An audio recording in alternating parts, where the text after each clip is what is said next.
Hi everyone, welcome to Maths World UK. I'm James Grime and today I'm speaking with Becky Warren. Becky is a former maths teacher, a mathematical speaker and currently is a clinical data analyst, which is a very important job these days. But Becky's actually going to do something a little bit different with us today. We're going to be looking at some mathematical art.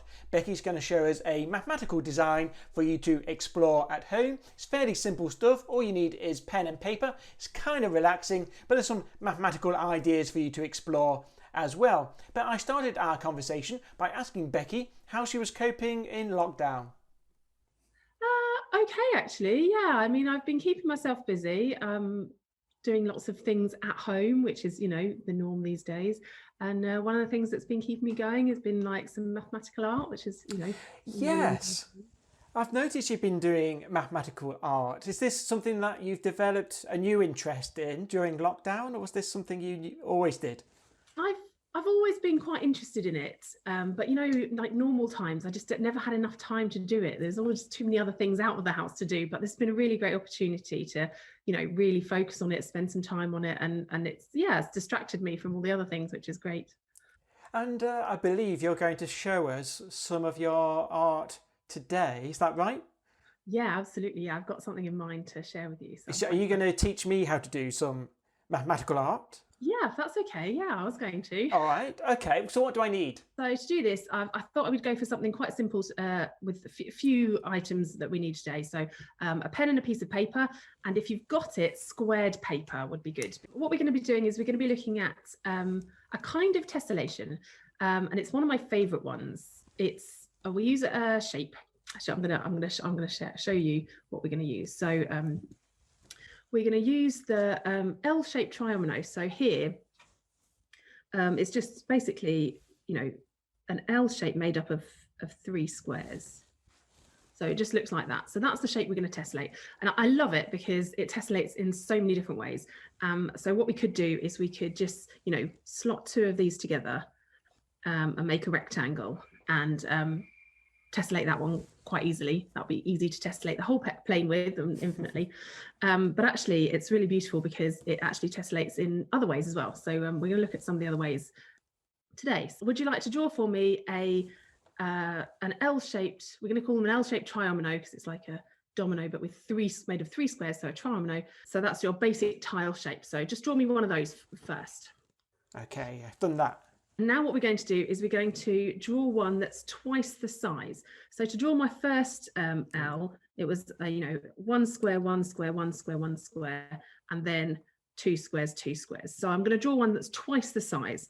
So it goes two squares across, two, two, two, and then back to the beginning, so four, four. So I've got this L that's twice as big.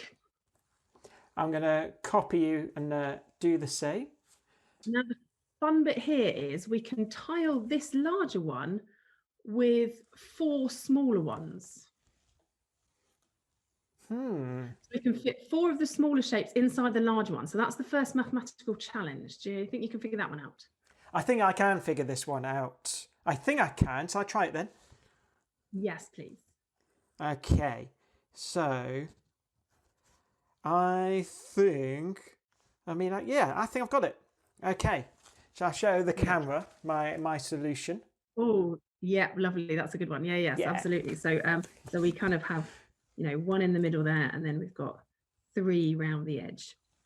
Okay, so this piece of maths art that we're going to do today is based entirely on this kind of tiling. So what actually happens is that we can tile any enlargement, any integer sized enlargement of this L with the original L shape. We call this a reptile, so we can repeat and tile larger versions of itself. And there's plenty of shapes that can do that, but this is one of my faves. So to create the design, I'm going to start on a new piece of paper because I'm going to start right up in the corner so we can see how big we can get. And I start with 1L. So here's my 1L here. Okay, and then what I'm going to do is I'm going to draw that double-sized L that we just practiced next to it. Well, so in round the edge of it. So here, I've got my double-sized L. And I'm going to divide that up into the small L shapes.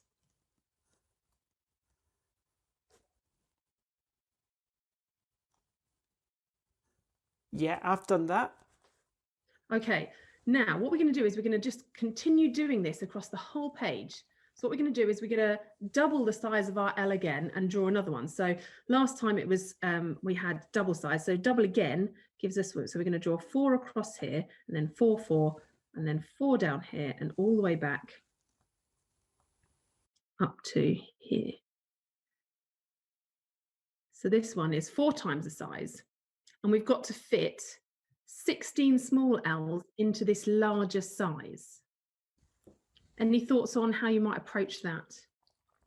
Yeah, so we had originally, I put one of the small L's into that corner.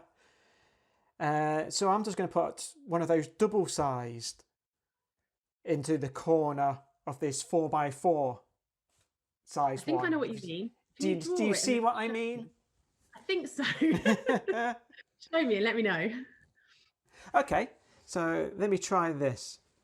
I want this size here, and then I break it up like I did before, but I've enlarged everything. Yeah, nice. I like it. So you drew this one in here. You say you're going to break up this one the same as you did the previous one. Okay, and then what about all that blank space around the outside?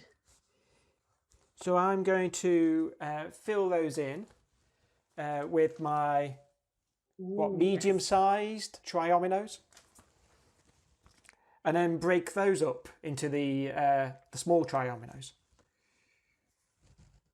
Sometimes it's reflected, sometimes it's upside down. Yeah. We kind of have this repeating piece that slots together. Now you've done that, we're going to do the same again. So we're going to double the size of our L again. So my last one was 4 across the top. So now I've got to make sure it goes 8 across the top.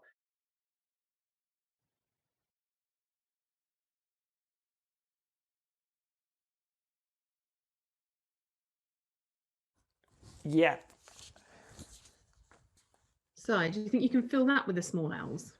I think I can. So I think I can see what the pattern is.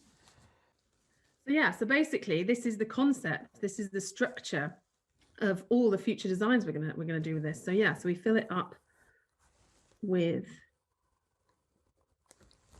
the L's a size down, and then we fill those up with the ones smaller, and then we fill those ones up with even smaller ones until we get down to our original size. So I like this as a doodle. So just kind of, you know, have a little doodle, have a little play, explore. This is very relaxing. It's nice, isn't it? Oh, you beat me. It's not a race. Oh yeah, that looks great. Oh, I love it. Yeah, so depending on how big your piece of paper is, you could even go a size up. So here's one I did earlier, which is even bigger, fills up my whole piece of paper. You have to do some calculations to try and figure out like what size paper to have to make sure that you fit it all in. But I really like this. It's a really, you know, it's straightforward concept, but you can get this really interesting kind of almost fractal-like pattern.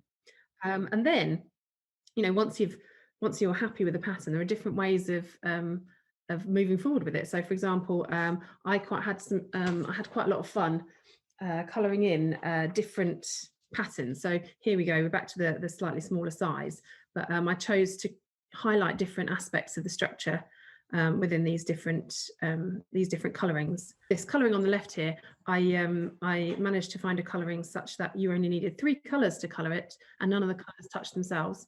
And then over here, I was highlighting something different about the structure that I noticed, these kind of like branching patterns that I quite liked. If you like the doodling and you want some more decorative pieces, with this one here, on the left, I've got kind of a more florally pattern, and then on the right, a kind of more geometric version. So with this one, all I did was I came up with a simple motif and then repeated it in every single L of my design to create these kind of really neat, repeating, tessellating patterns.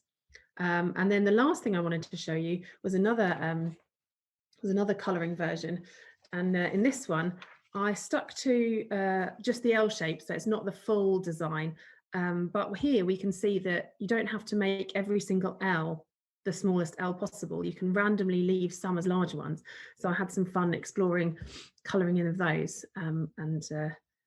Yeah, so those were some different ideas that I thought you could use to take that design forward. Thanks, Becky, and I hope people at home enjoyed that, and I hope you will try out this mathematical design for yourself. This is how mine turned out. I tried to keep it classy with 2 colours. You might be able to do a better job of it than I did, or use more colours and find different patterns in that mathematical design. And once you're finished experimenting with the L-shaped tile, maybe try some other tiling, some other mathematical designs, and see what you learn. They're called reptiles, so we'll put some links for that kind of thing in the description. So I'll be really interested to see what you come up with. Stay curious, and I'll see you next time.